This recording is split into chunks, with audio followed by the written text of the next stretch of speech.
It's time for another Talk of Champions coming off the win at Kentucky, Chattanooga, then the Iron Bowl and the SEC Championship. That's locked in now. Alabama, Georgia again. Don't want to look too far ahead, but it's good for this team from where they were to build back up to punch that ticket to Atlanta. Who'd have thunk it, huh? That's Who'd have right. thunk it? In week 2 after the Texas loss, everyone had written this team off. No way that they're going to get a whole lot of better. Too many insufficiencies at various positions, not just one, but multiple. Defense wasn't good enough. And slowly they have progressed. After that South Florida debacle, they have gotten better every single week and started hitting their stride. And I think a lot of it also is the fact that some other teams are struggling too. There's not a lot of great teams across the country, in my opinion. Alabama's been beneficiary of that, but they have gotten better. And most importantly, and this is kind of the takeaway that I had from last week versus Kentucky, they did what they should have done. They did what they were expected to do. And that game was never in doubt. That's what championship teams do. They take care of business on the field, put those games away in the first half, and Alabama did exactly that. 21-0 before you could get out of the first quarter there. We'll talk about that, look ahead to Chattanooga, what you accomplished in a game like this, and maybe a sneak peek to the rest of the season, including a trip to Auburn. All that here on Talk of Champions. Like, subscribe, comment here. It's brought to you in part by the Watts Agency. Give us a call at 205-822-5477, and before you dial that number, know what you're calling about. We sell home and auto insurance and small business insurance. We'd love an opportunity to help you out. Yeah, all right. Speaking of helping out, the defense has been so fabulous this year. We always talk offense first, so let's start with the defense. You get a turnover, it sets up for an easy touchdown for the 20th and 21st point, so that's good. Stop. What? Let's back it up. Kentucky has a very good rushing attack. Well, that's what I was about to say. I said that set up for that, but you controlled the run. And Ray Davis. We got to start on first and second down, though, with the fact that Kentucky went to that stretch zone. They tried to run the ball. That's their bread and butter, averaging almost 5-6 yards per carry doing that. They could do nothing. They had one run in the fourth quarter for about 40 yards. That gave them their total of 95 yards rushing on the game. So prior to that, as far as yards from line of scrimmage by running backs, it was limited to probably 20 yards over the course of the day. And that was Ray Davis, who got a late touchdown, a meaningless touchdown there. So what makes Alabama's rush defense so good right now? They're just getting better, fighting off the blocks up front. They're big, physical, obviously. They're not going to give a lot of yardage getting pushed back, but they do a really good job of stalemating, recognizing the run that's coming, flowing, forcing, preventing offensive linemen from getting up to the second level, and then they have the ability to shed blocks. I think Georgia did a really good job versus Kentucky of pinching the edges and not allowing the running backs for Kentucky to get to the outside. Alabama took that game plan and put it to use. Justin Boybe had a good job. He played a lot of outside, and he was really that edge setter. He wasn't going to allow anything to go outside of him. That clogs it up, and that's ultimately what you want to do in the running game when you're defending it, is try to clog those holes up, make it mucky up there, and really just bog everything down and not allow backs to penetrate nor bounce it to the outside. You know, I have a very simple football mind. That's why you're on the show here. But Chattanooga, but then Auburn and Georgia, whose success oftentimes, especially Auburn, comes with running first. Football. But Georgia, with Milton and Edwards back there, they like to run too to sort of free up their passing game. That bodes well for Alabama in those games down the stretch. Everyone wants to run the football. It's really the foundation of any successful offense, is your ability to mix things up, get positive yardage, stay ahead of the chains, and then play action off of it and do some various things. It's option football today. So yes, if this continues to progress in the defensive box, that front seven for Alabama plays as well as they do, they stand a chance against everybody. They really do. Secondary's playing more aggressive. They're playing good. A lot of pressure up front. You make a team one-dimensional, you have a lot of success. Yeah, tell me about tackling in the defensive backfield. How important is that too? I mean, I think Caleb Downs may be one of the best I've ever seen coming up in run support. And he had a good game. Kool-Aid McKinstry, for the first time, and me witnessing and watching him, came up and stuck his nose in there in the running game as well. So you start getting these guys, seeing other fellows do it on film, it creates a little bit of competitiveness, which is a good thing. Defense is playing outstanding, though, from the standpoint not only in the run support, but also tackling as soon as the receivers are catching the ball. They're not allowing the yards after catch. That was critical versus LSU. They did a good job of it last week versus Kentucky as well. If you can keep everything underneath, tackle them where they catch it, make them do it multiple times. Okay, I got a special deal with you from Rowback right now. You don't have to worry about a promo code if you just go straight to this website. And this isn't just for first-time people going to rowback.com. This is for any of you who've ever bought from Rowback. You can get 20% off this holiday season. All you have to do is go to rowback.com/TNR20. So put that in to the address, rowback.com/TNR20. That'll give you 20% off even if you bought from Rowback already. So it's not a first-time 20% discount. This is for anybody. It's for the entire site for this holiday season. Rowback.com/TNR20. Rowback.com/TNR20, and enjoy your shopping this holiday season. Speaking of the holidays, Thanksgiving is next week, right? The Iron Bowl is already part of that. These games traditionally have come on the Alabama schedule before that. What do you get out of a game like this? Well, Anything it's been at all? a trend for what, 10 years now? Oh, it seems longer. Playing a throwaway game. The It's week either been before. that or a bye. You know, there was a bye back in the day. They changed the rule, says, you know, you can't take a bye before the SEC championship game. So they pushed the Iron Bowl back before the SEC championship game, and it created this weekend. What do you get out of this? You get what you want out to it. You know, what you put in is what you get out. The players go out there, they prepare well. They prepare themselves as a professional would for the next opponent. They get out there, they do their thing, they get off the field, and then somebody else gets an opportunity to go and continue to develop as well. There's a lot of youth on this football team that needs multiple reps, and we talk about this every single year. The goal for the coaches is not to get your starters in and out. It's to go in there and win the football game. But as soon as it is in hand, obviously, here late in the season, a lot of guys are going to be dinged up. You want them off of the field as quickly as possible. Nick Saban traditionally, early in the season in these type games, likes the starters to play the first half, go in, do the locker room, the normal locker room, come out and at least go one drive in the second half. Right. Late in the year, though, you do see a lot of scratches because of injuries. Jaylen Milling took a pretty serious hit on the thigh there. Have you ever had that injury, helmet to the thigh? Yeah. Yeah. And it hurts like hell, I imagine. That bony area right there, it's just not a lot of meat. Of course, guys don't wear pads anymore either. Yeah. They want to try to be, 8 millimeter of a second quicker than what they would be, so they don't wear pads. But yeah, getting hit in that little hip area can be tough, and it can cause a bruise. And I think he's very fortunate that it wasn't a bone bruise of any sort. It appeared just to be to his muscular area. So he got up, played, hobbled a little bit more, but never really saw an issue out of it the remainder of the game. He seemed to be fine. Yeah, I would imagine, though, they nursed the game plan a little bit, play calling wise, probably took the design runs off the table. Yeah, I would imagine so. And I think against UT Chattanooga, all due respect, I don't think you have to have everything at your disposal in a game like this. You want to go in, game plan according to what they're going to do, but it's going to be more vanilla offensively as far as Jaylen Milrow's role in the game plan. Everybody else is full board. Yeah, but this is the infamous 10-horn weekend from Nick Saban and Georgia Southern. And Chattanooga comes to town with a great reputation. But the beauty is no option in this game and no cut blocking. That's right, which was bad back in those days, the way Georgia Southern used to play football. All legal, it just was their style of play. All right, so for Jaylen Milling, another great week. He's got 10 touchdowns in 2 games. Responsible for 10 touchdowns in 2 games. 6 touchdowns last week versus Kentucky. Never would have imagined we'd see that. A couple of them were quarterback sneaks. However, he still looked good in the pocket. Scramble drill was worked to perfection as far as his ability. And I think what was the most amazing of that was the patience. The prior week, he was going towards the line of scrimmage. He was exploiting that defense with his legs.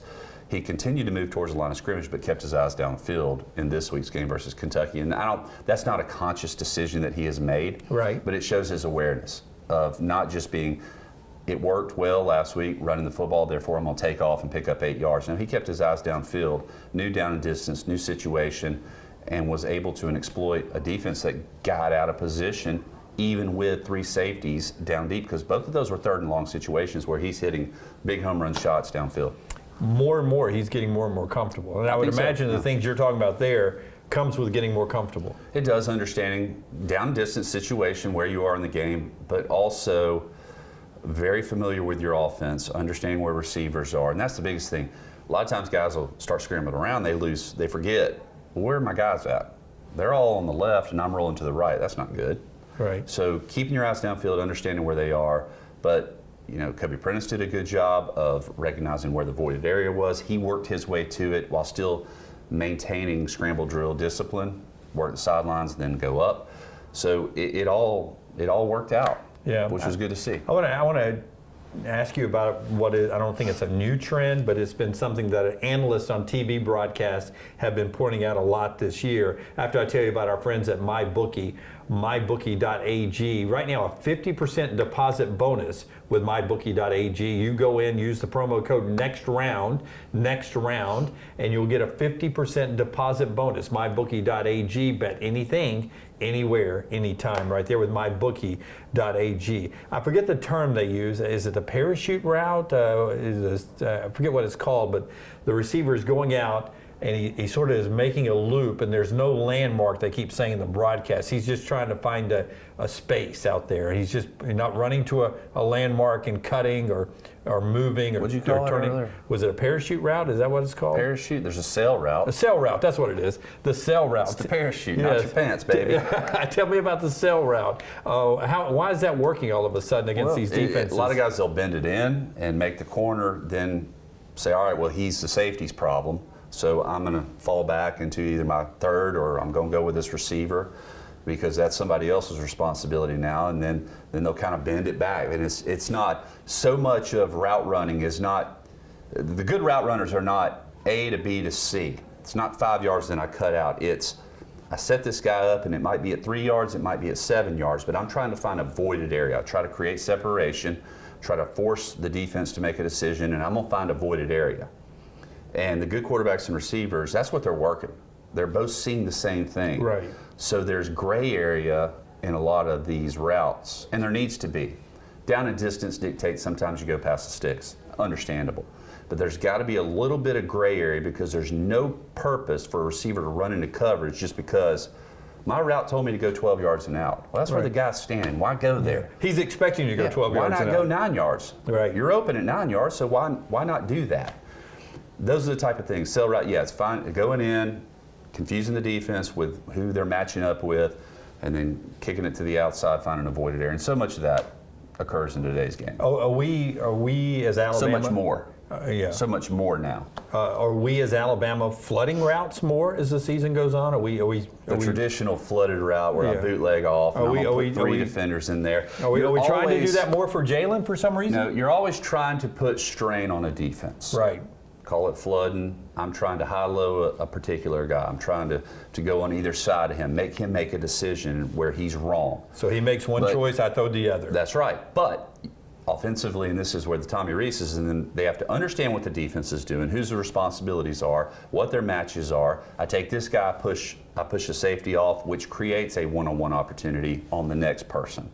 Because without that supporting defense, you have to occupy him. Without him being able to come in, now you can create those good opportunities for you where you're putting pressure on one guy. Okay, couple things. In a zone. Man coverage, it's out the window. I got to be faster than you, or I got to be a better route runner than you. Lord of the Flies at that point. I just got to beat you. And what I would do is just come up, throw a good old shuck on you. Okay, two things that still have been problems at one point. One seems to be fixed. Don't talk about the snap. Don't you dare bring that back up. Or the punt. After you tell us about the Watts agency. The ability for us to field a punt. Tell us about Is that the route you're going down? Tell us about Watts agency. The Watts agency.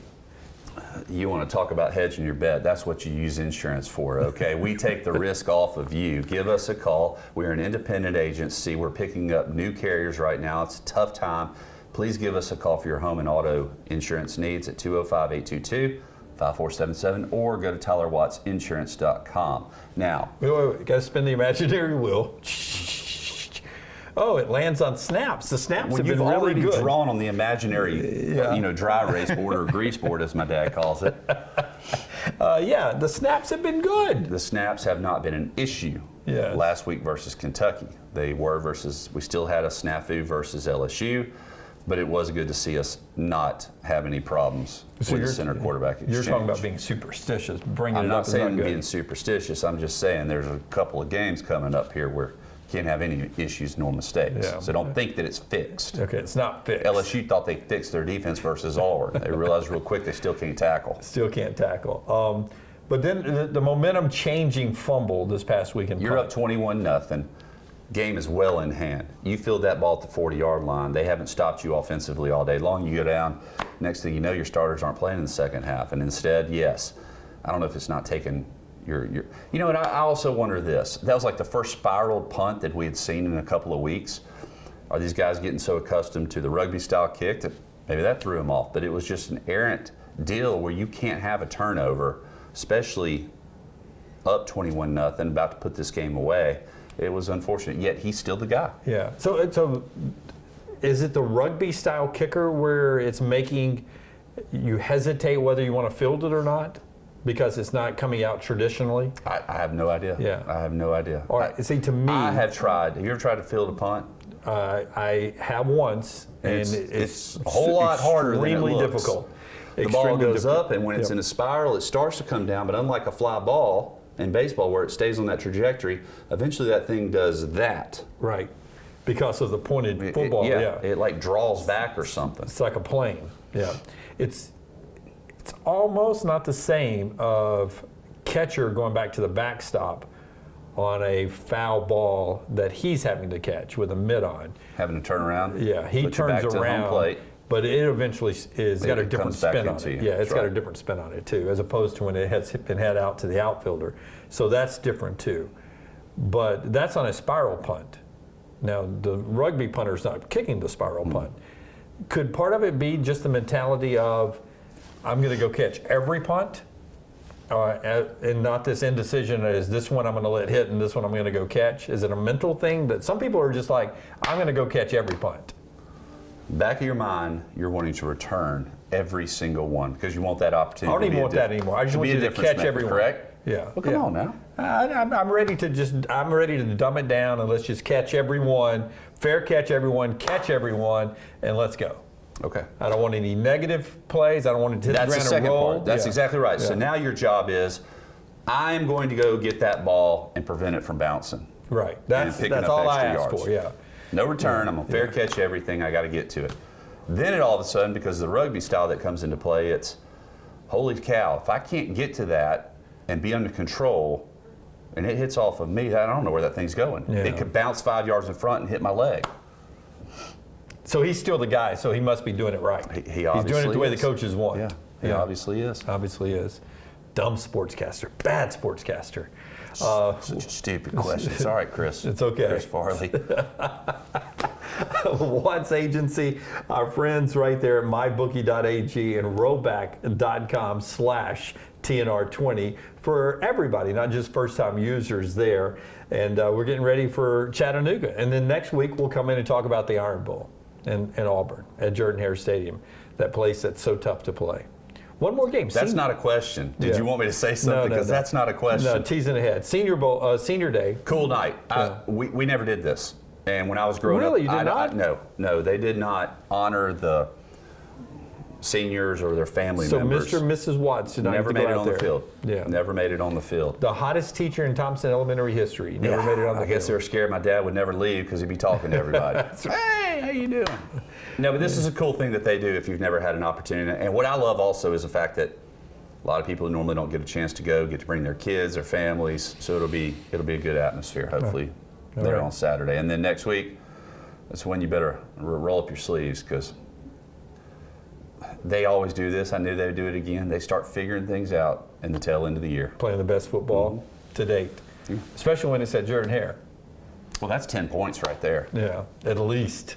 Don't have to try to fill punts there. Just let that one roll down there. Injury-free.